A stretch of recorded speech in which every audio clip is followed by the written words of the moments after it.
Welcome to part 2 of our non-current long-term liabilities reading.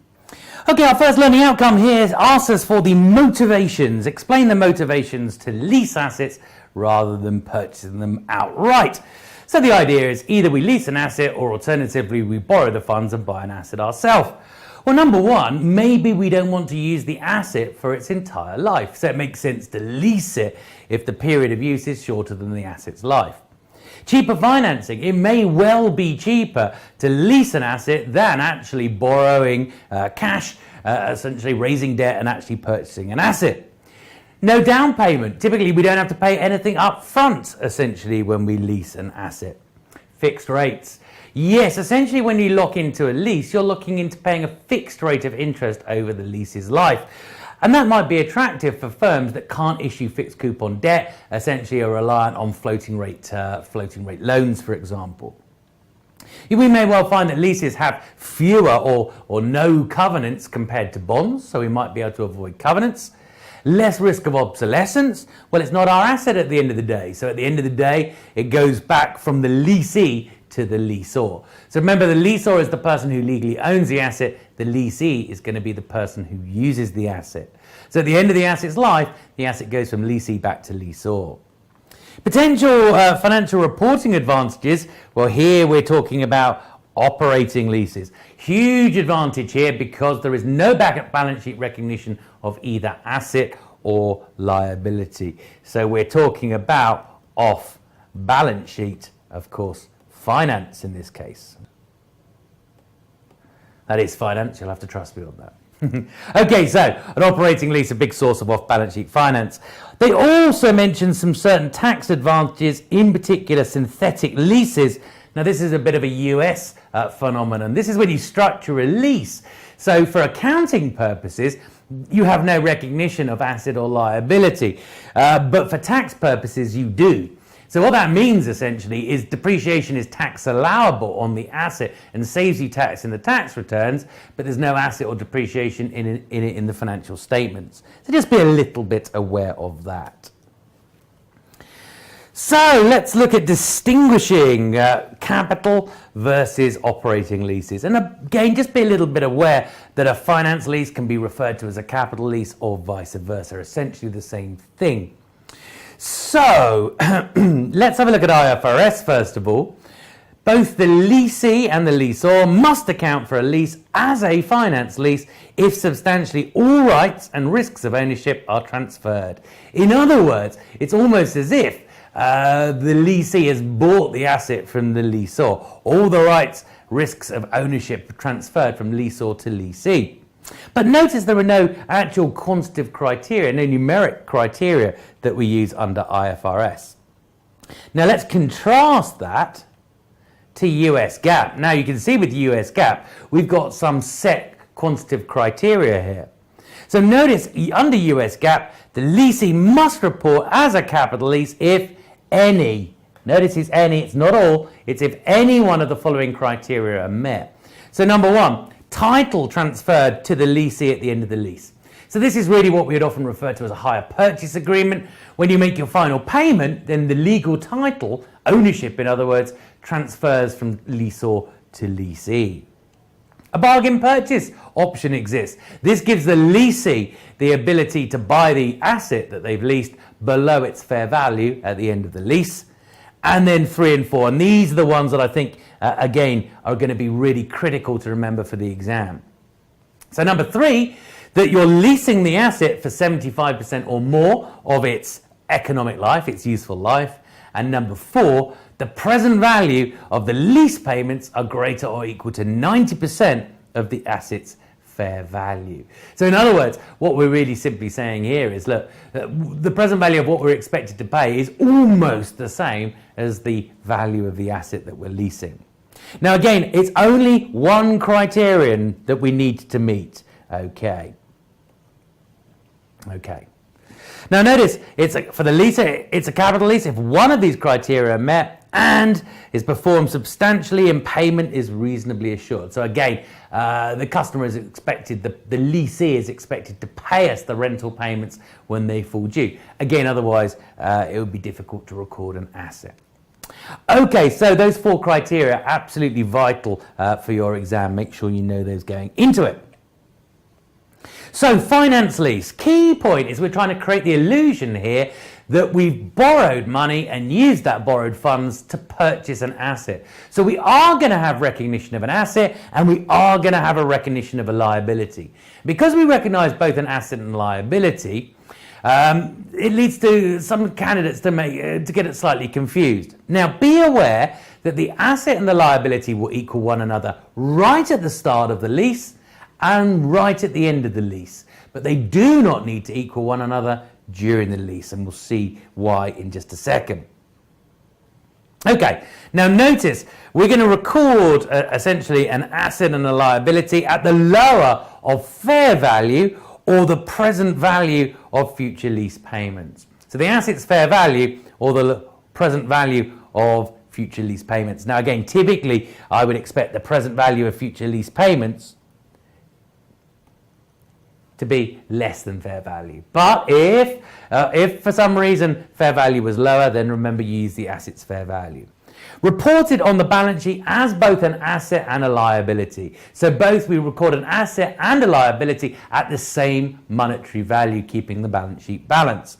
Now, as I said, the only time the asset and liability need to equal each other are right at the beginning, when they're created, and right at the end when they're extinguished. During their life, they do not need to equate to one another. They're going to have their own sets of double entry applied. So for the asset, we're going to depreciate it over time, just like assets we purchased. So it's going to be depreciated over time. Just be careful. We should depreciate it over the life of the lease, which of course may be different from the useful economic life of the asset. So the asset might have an 8-year life. You're leasing for 6 years. Make sure you depreciate over 6 and not 8 years.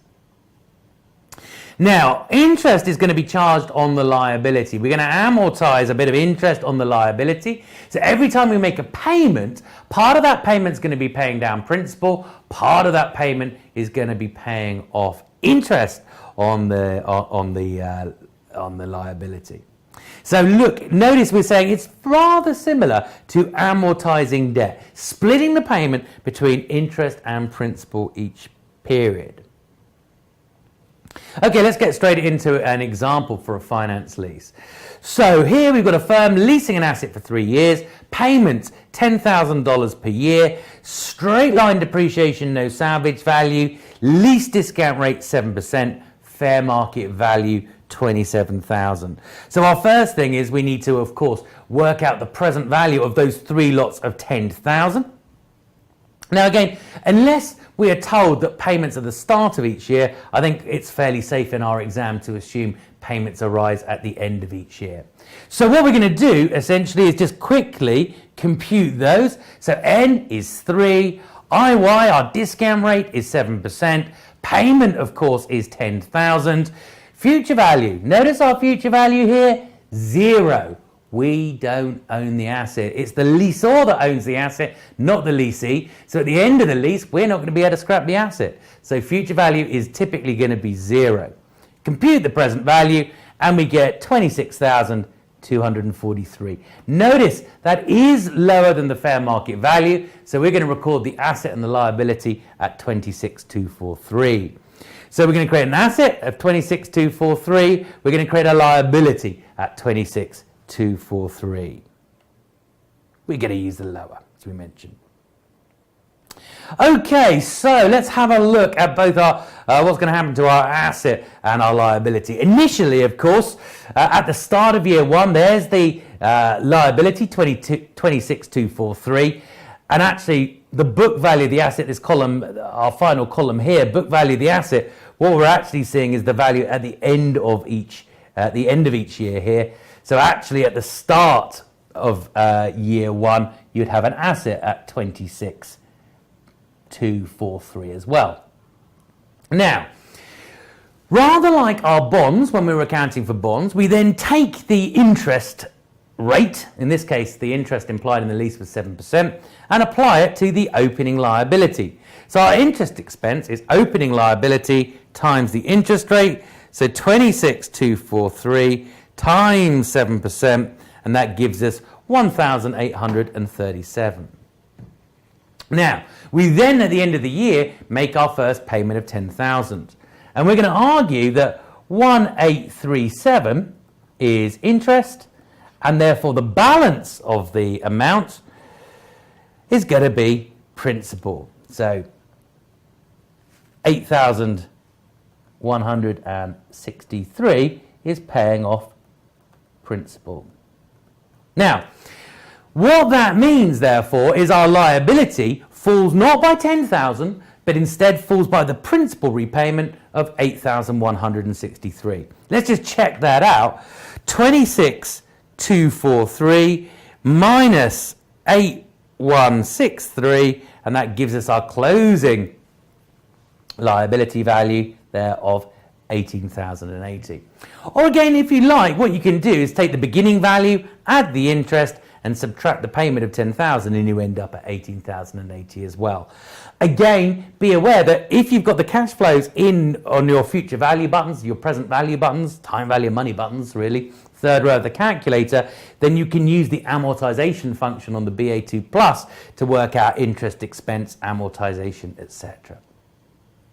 Okay, so notice therefore, at the end of the first year, our liability value, 18,080. Now, for the asset, of course, that's going to be depreciated. So straight line zero salvage value. So there is the gross cost of our asset, 26,243, divided by the life of the lease, 3 years, meaning 8,748. So the closing book value at the end of year one, 26,243 minus 8,748, giving us 17,495. Remember, the carrying value of the asset is always going to be historic cost less accumulated depreciation. So note, therefore, that look, our asset and liability do not equal each other at the end of the first year. They did at the beginning, 26,243 for the liability, 26,243 for the asset, but not at the end.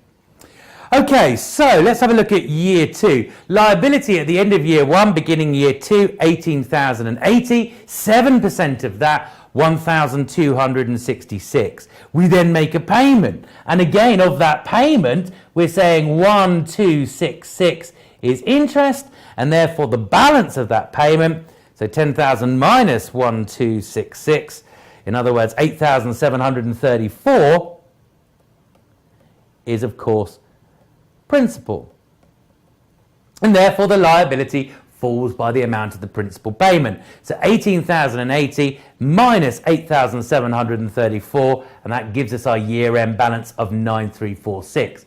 Notice now, of course, for the asset we've got 2 years of straight line depreciation, so 8,748, 2 years of that, so times 2, total depreciation now 17,496. So 26,243 less 17,496, and that gives us our carrying value of 8,747. Okay, now final year, end of year 2, beginning of year 3, there's our liability sitting there at 9,346. 7% of that gives us our interest expense of 964. Our 10,000 payment, 654, of course, is interest. The balance, which of course is 9,346, is paying off the principal. The liability, 9,346 at the start of the year. We pay off principal of 9,346. So our liability at the end of the year, of course, is 0. We're now at the end of the term of the lease. 1 more year of depreciation, bringing the carrying value of the asset down again to 0. Remember, depreciating all the way down to 0 because the scrap value is essentially 0. It's not our asset. So as we said, the only time that the asset and liability need to equal each other is right at the start when they were both 26,243, and right at the end when they're both 0, but not during the life of the lease. Now, one added complication. Let's say we're at the beginning of the lease's terms. We calculated the present value of the lease payments to be 26,243. When we look at the balance sheet, we're not going to see 26,243 anywhere.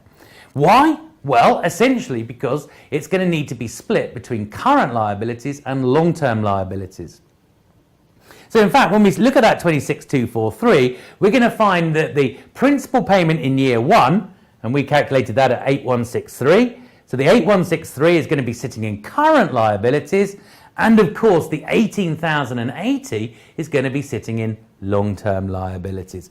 8163 plus 18,080 being 26,243. So be aware, each year we've got a split between current liabilities and long-term liabilities.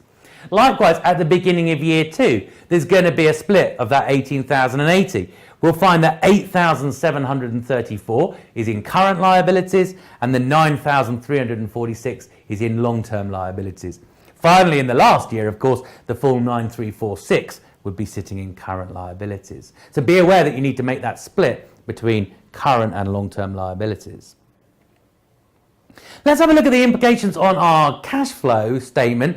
Now notice what passes through cash flow from operations is the interest element. The 1837 in year one, the 1266 in year two, the 654 in year three. Notice the interest element is declining over the life of the lease. And now the reason for that, of course, is the liability is getting smaller as we pay off principal.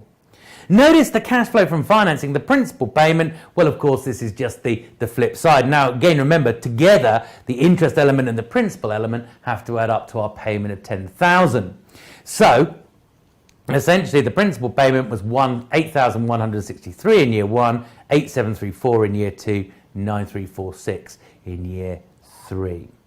Now let's compare this to an operating lease. Now if we deem a lease as an operating lease, there will be no recognition of asset, no recognition of liability whatsoever. All that happens is every time we incur a rental payment of 10,000, down will go our cash by 10,000 and we'll record a rent expense in the income statement of 10,000. And it will all pass through cash flow from operations.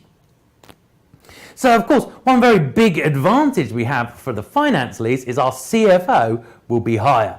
That's pretty much the end of the advantages for finance leases over operating leases. Typically, for everything else, things like leverage in particular, an operating lease is going to be far preferable.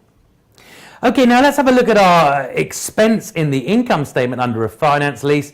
Notice our expense has two components, the interest element and the depreciation. Whereas in the operating lease, it is the rental expense. Now what we're going to tend to find with a finance lease is interest plus depreciation together is greater than the rental expense in the earlier years, but less in the later years. So we're going to find in total the same amount. In this case, we had a 3-year lease, 10,000 a year, so 30,000. The same amount, 30,000, will pass through the income statement over the life of the lease. But we would expect to see more hitting the income statement in the earlier years under a finance lease and less in the later years. So we've got a bit of a timing difference with operating leases as well. Now again, just to illustrate essentially the impact on the income statement between your finance lease and your operating lease, here I've set it out.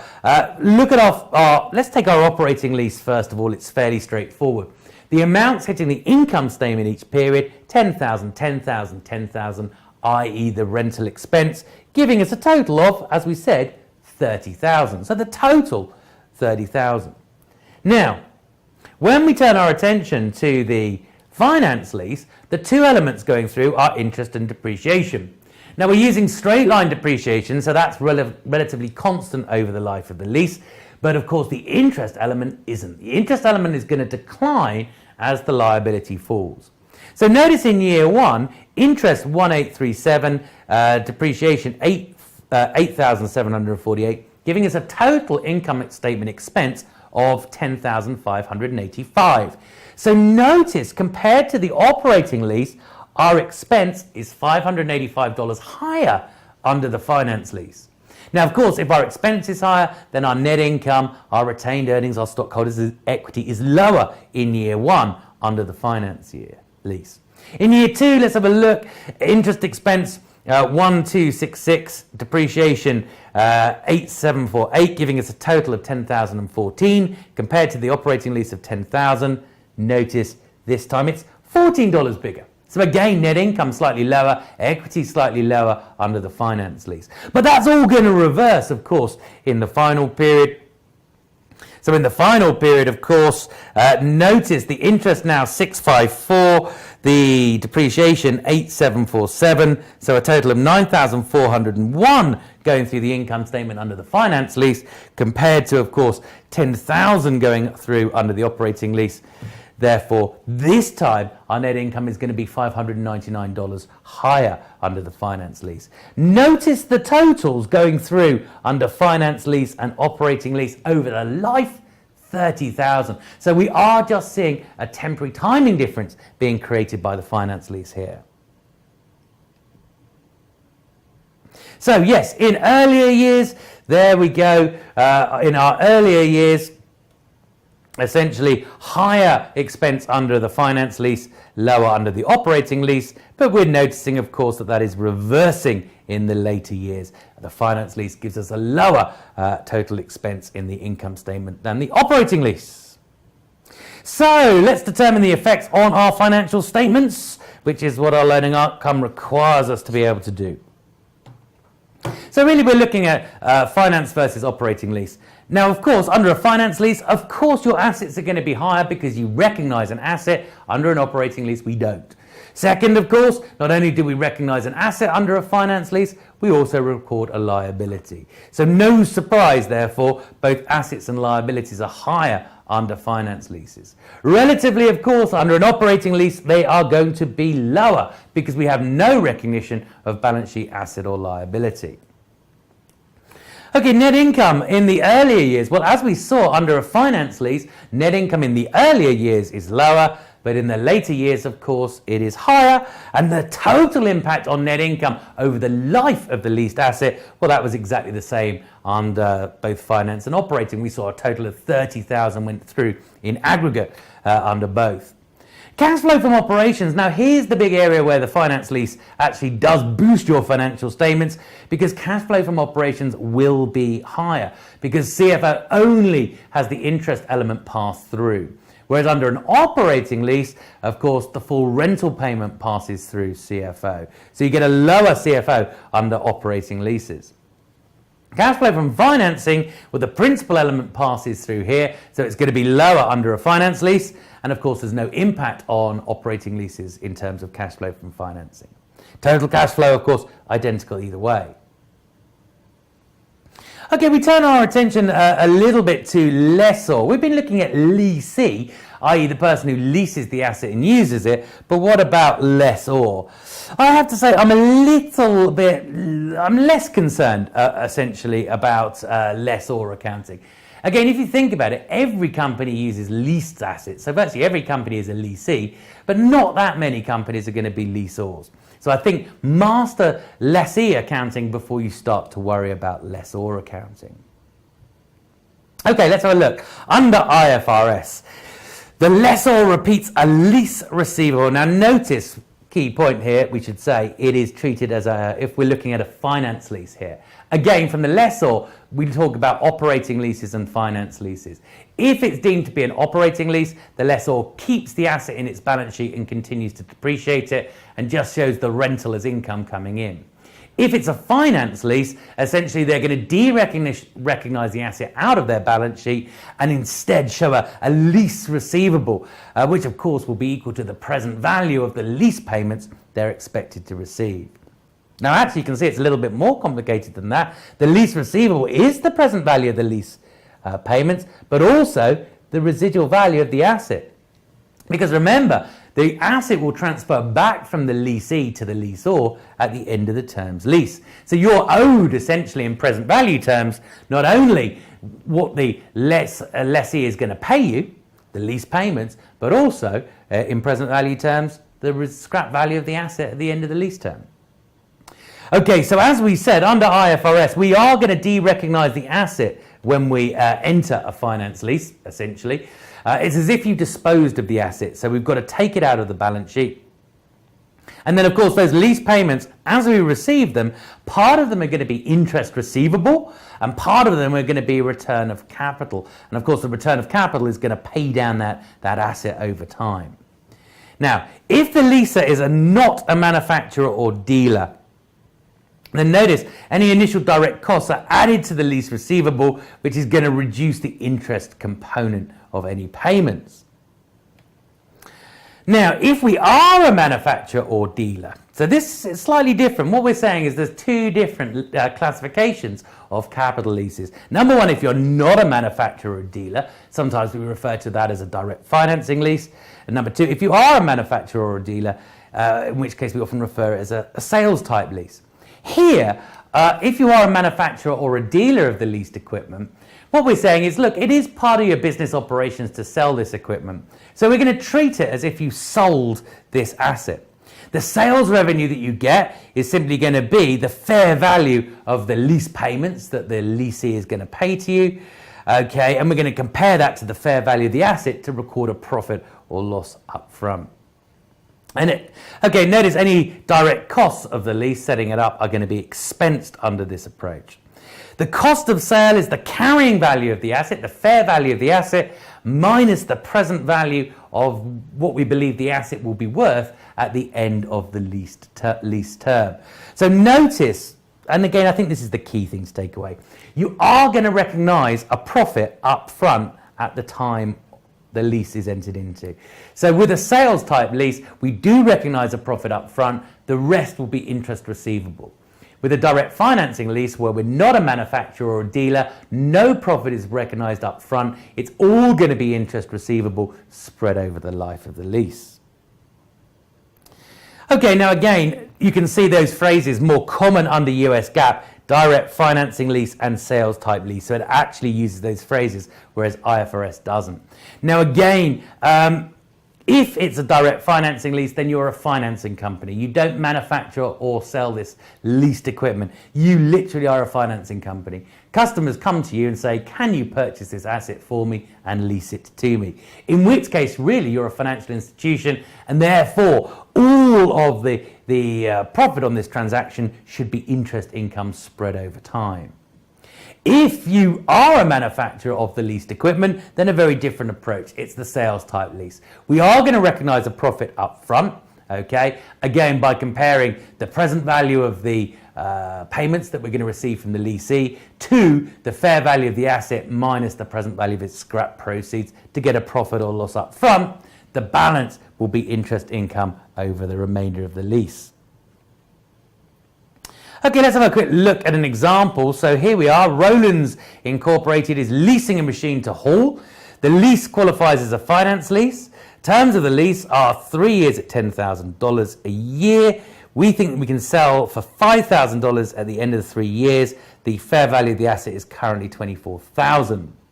Okay, so we've calculated a rate implicit in the lease here, essentially a discount rate implicit. It's a 3-year lease, so N is 3. The payments we're receiving from the lessee are $10,000. The fair value is the scrap proceeds of the asset, $5,000. And the present value is the fair value of the asset, so minus $24,000. And then we can compute the internal rate of return, compute the yield, if you like, and get 19.897.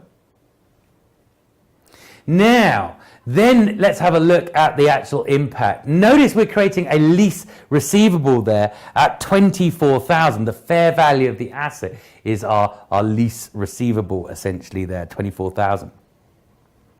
The interest income we're receiving on that, of course, $4,775. Again, if we want to compute that, 24,000 times our 0.19897, and that gives us our 4,775. So again, opening receivable times essentially your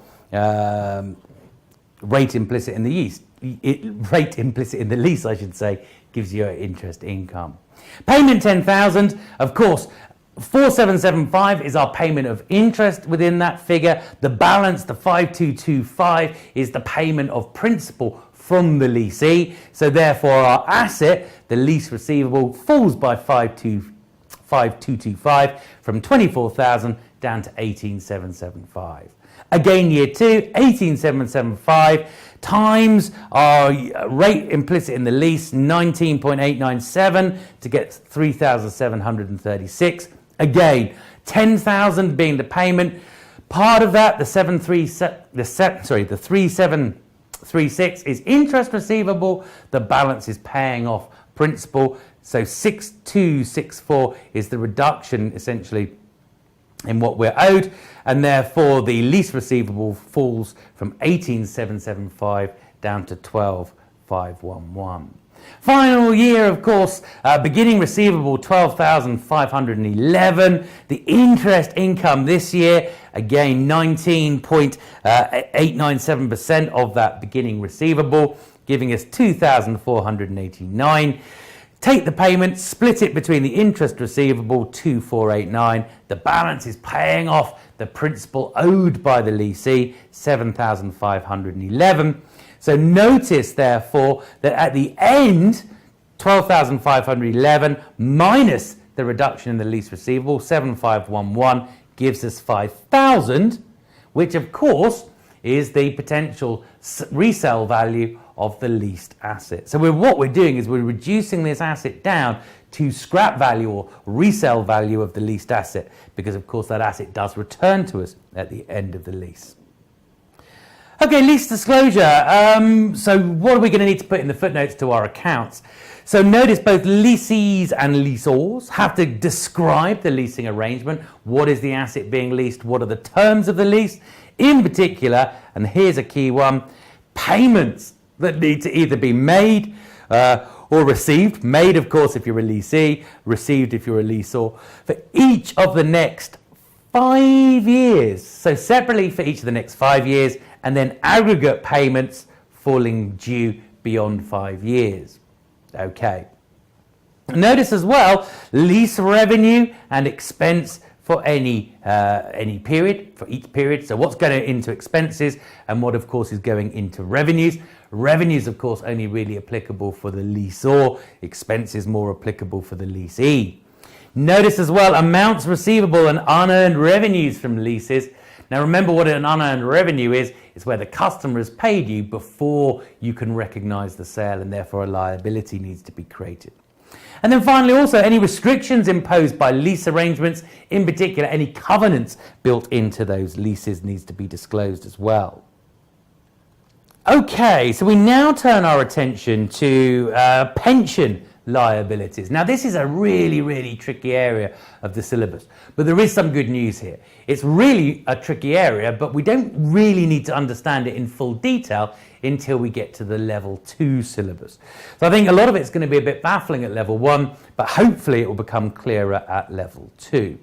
Now there are 2 types of pension that we look at in our syllabus. Defined contribution. Here your employer is just agreeing to contribute a fixed percentage of your salary into your plan each year. Now what that pays for on retirement is your problem. Now in practice this is completely simple, the accounting for these. Essentially the pension expense will be the employer's contribution each year. The balance sheet asset or liability will simply be, well, number one, if they fully paid up that year's payment, there will be no asset or liability. If they're due to pay into your plan but hadn't done it at year end, then you'd see a liability equal to the contribution that they're due to make. Okay, so lovely and straightforward. The only reason we could see an asset with a defined contribution plan is maybe if the employer had accidentally paid too much into our plan, which of course is rather unlikely. Okay, so that's defined contribution. Now we're asked to compare the presentation, the disclosure as well of both defined benefit and defined contribution. So income statement, very simple, employer's contribution. Balance sheet, very simple, typically nothing going to show up unless they fail to pay in our plan, in which case there could be a liability equal to the contribution they still owe. Now, the other type of pension plan is defined benefit. Now, my goodness me, if defined contribution was straightforward, then defined benefit is the polar opposite. This is absolute kind of accounting rocket science. This makes accountants cry. So here you are in your CFA syllabus hitting this. It is a tough one to understand. And as I said, we don't really give you the full picture until we hit our level 2 syllabus.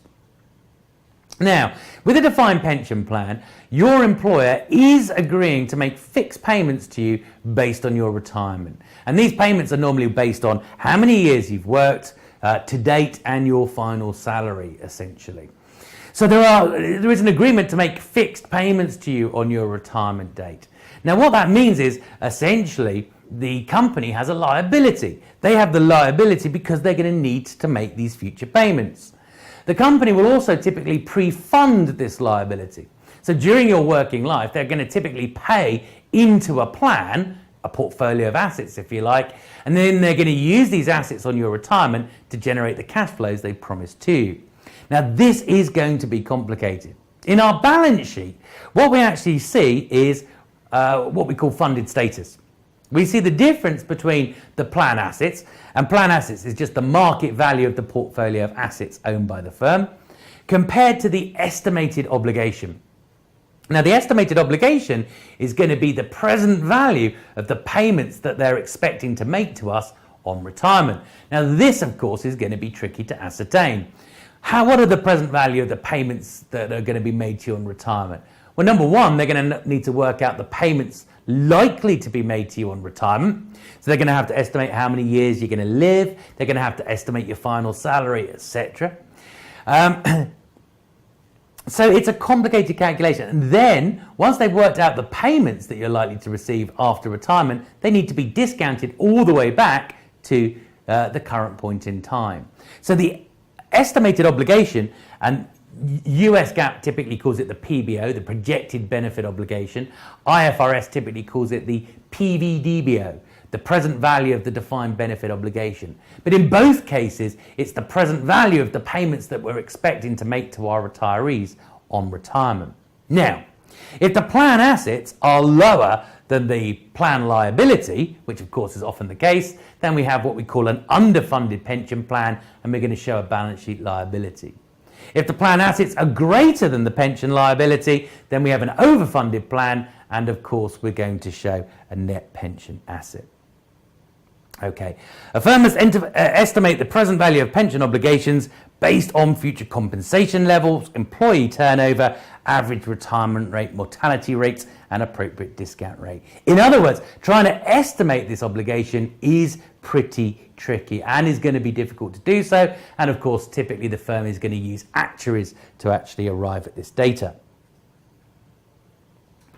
Now, change in the net pension asset liability during the year. Just some phrases that we really need to be aware of.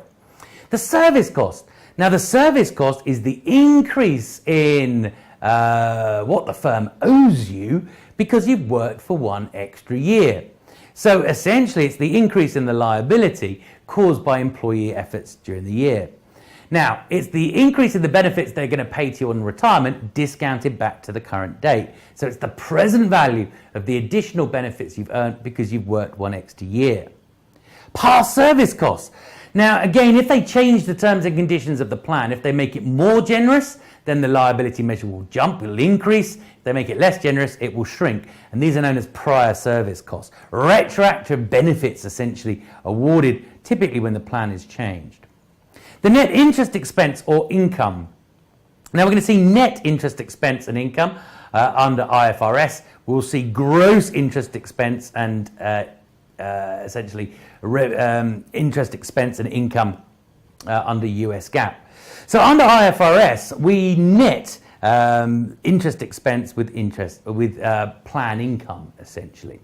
The interest expense is really the expense on the liability. The plan liability increases each year simply due to the passage of time. Each year that passes, we're 1 year closer to retirement, and therefore the PBO under US GAAP, the PVDBO under IFRS gets bigger. This increase in the liability measure due to the passage of time is the interest expense. Now, of course, there's also some income element. The plan assets generate income.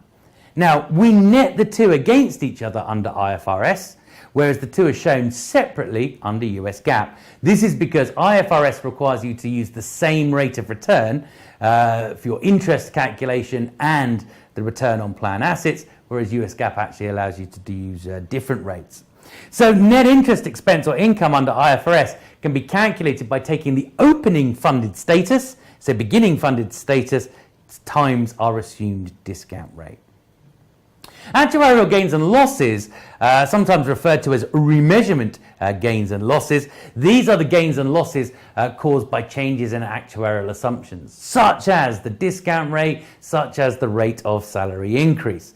We get an actuarial gain, essentially, if it makes the pension liability shrink. We get an actuarial loss if it makes the pension liability increase. Also, again, the pension asset or liability will change by this year's actual return on plan assets. Okay, now again, this actually gives us another remeasurement gain or loss, the difference between expected return on plan assets and actual return on plan assets. Pension expense or other comprehensive income. What this is really saying is some of these items are going to go through the income statement, some are going to be taken directly to other comprehensive income. And essentially US GAAP and IFRS rather differ on what goes where. So let's try and talk about what hits the income statement and what goes directly to other comprehensive income. First of all, service costs. So remember, this is the increase in the PBO because the employees have worked one extra year. That goes to the income statement.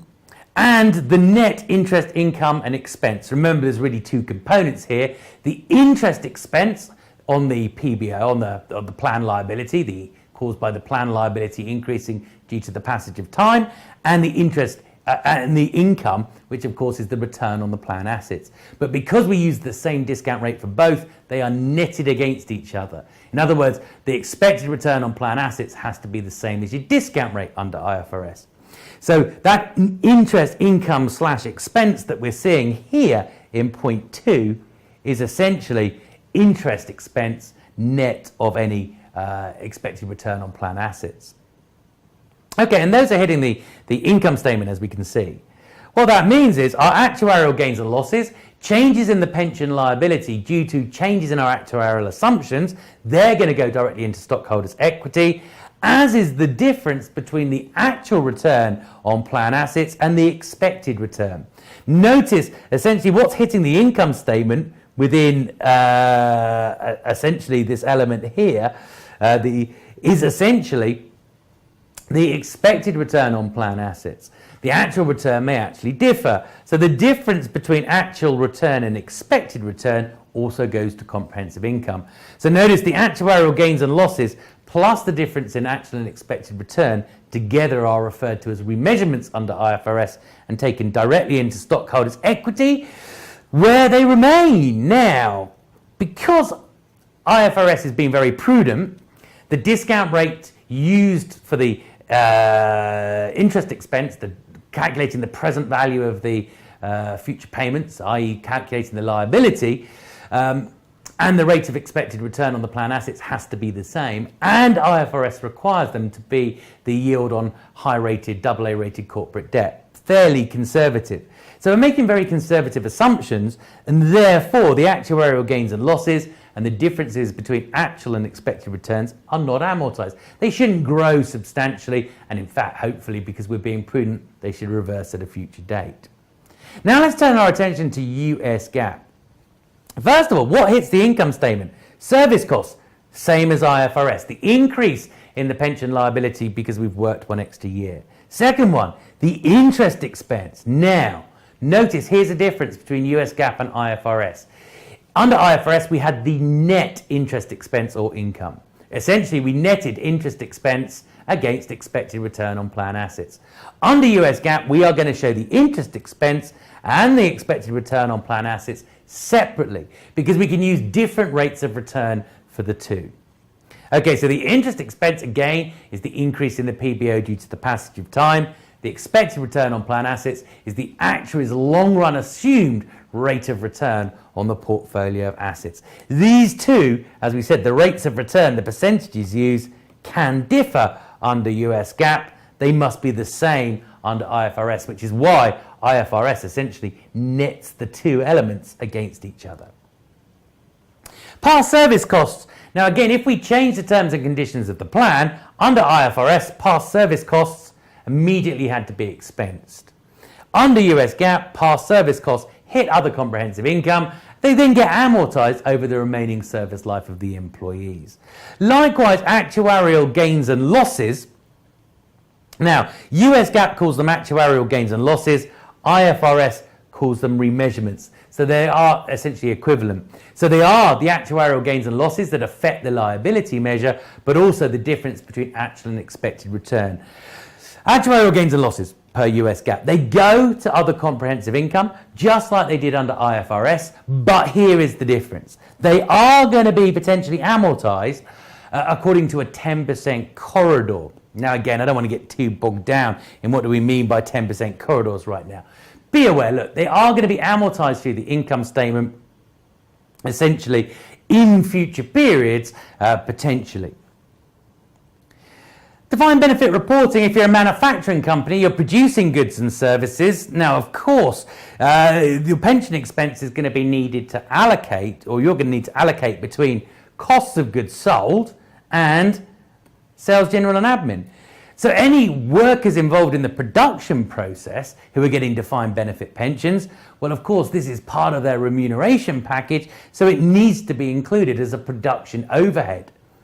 Of course, if you've got employees that are not directly related in the production process, then their pension expense would be included in sales, general and admin. So again, be aware that we need to split by the function of the worker.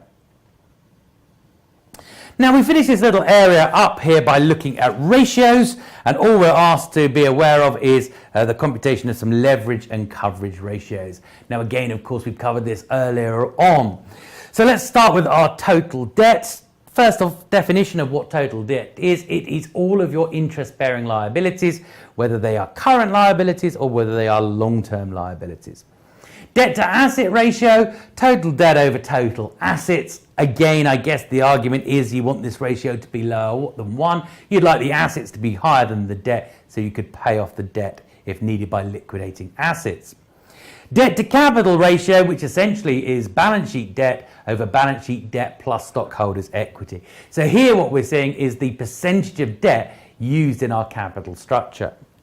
So if the debt to capital ratio comes out at, let's say, 60%, the implication is 60% of your capital structure is debt, 40% must be equity. The debt to equity, just long-term debt over stockholders' equity, it is just a pure ratio. And then we have the financial leverage ratio, otherwise known as the financial leverage multiplier. Average total assets over average total equity. Why have we used average even though both components are from the balance sheet?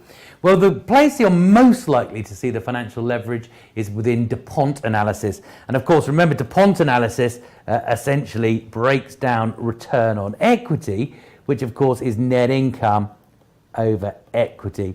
And what DuPont does is it takes that ratio and splits it out. Now notice ROE is a mixed ratio, so when we look at balance sheet items, typically they're mixed as well.